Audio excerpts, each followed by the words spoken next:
Kalangan pengamat ekonomi menilai terpilihnya Joe Biden sebagai Presiden Negeri Paman Sam ke-46 tidak akan langsung berpengaruh positif terhadap perekonomian Indonesia.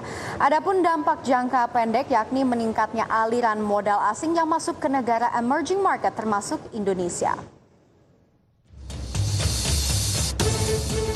Terpilihnya Joe Biden sebagai Presiden Amerika Serikat ke-46 diperkirakan tidak akan langsung berpengaruh positif terhadap perekonomian Indonesia. Ekonom senior Indef Eni Srihartati menyebut visi Presiden Biden memiliki kemiripan dengan Trump yang masih akan tetap mengutamakan ekonomi dalam negeri Amerika Serikat. Eni meminta pemerintah untuk tetap fokus memperbaiki kondisi ekspor nasional. Sekalipun Presiden Joe Biden lebih memiliki prospek positif dan fasilitas GSP sudah kembali diperpanjang oleh negeri Paman Sam tersebut.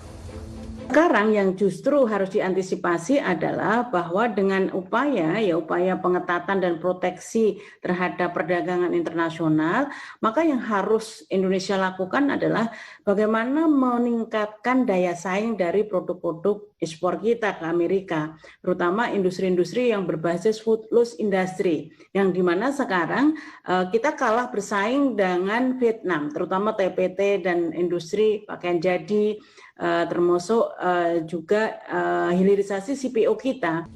Sementara Direktur Eksekutif KOR Indonesia Muhammad Faisal menyebut dampak jangka pendek dari terpilihnya Joe Biden, yakni meningkatnya aliran modal asing yang ke emerging market. Kebijakan peningkatan pajak yang lebih tinggi bagi korporasi di Amerika Serikat akan membuat meningkatnya aliran modal masuk ke negara dengan fundamental ekonomi kuat seperti Indonesia. Mengurangi kompetitiveness kita dalam investasi di manufaktur.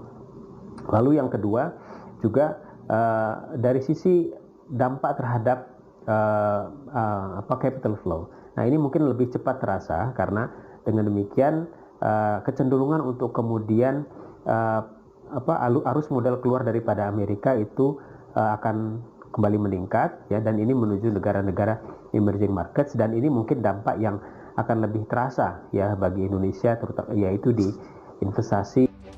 Joe Biden dan Kamala Harris menjadi presiden dan wakil presiden Amerika terpilih setelah mengalahkan Donald Trump di beberapa negara bagian penting. Dengan jumlah electoral vote melebihi 270, maka Biden dipastikan menjadi presiden Amerika ke-46 dan direncanakan akan dilantik pada 20 Januari 2021. Jakarta, Raharjo Patmo, IDX Channel.